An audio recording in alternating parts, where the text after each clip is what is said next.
And it was like, people talk about having a spiritual awakening about any kind of thing or an epiphany. I had the epiphany of the power and the beauty of women.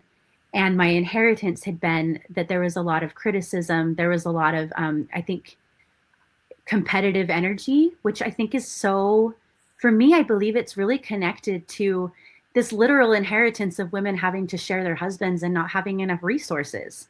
I think, and that's directly in my line. I have a grandmother who, the first wife set her bed on fire while she was giving birth, like to try to kill her, and she had to live in this little shed out back behind the main house with her 11 something children. She had to bury her babies. On the way to bury one of her children, the US Marshal came. So this woman who just lost her baby had to crawl in the bench of the wagon while the first wife and the husband sit on top of it.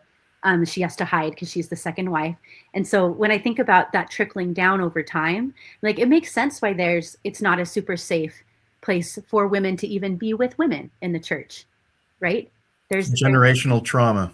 generational trauma. There's not going to be enough. It's a crab in the bucket energy.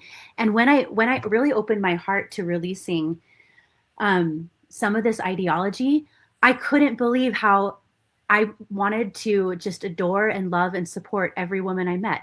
I felt like just the goodness of the things that they desire to create, the way that the vision they have for the world. And so I started with my friends, creating kind of healing circles, but women's circles where we would experiment with doing ritual for ourselves.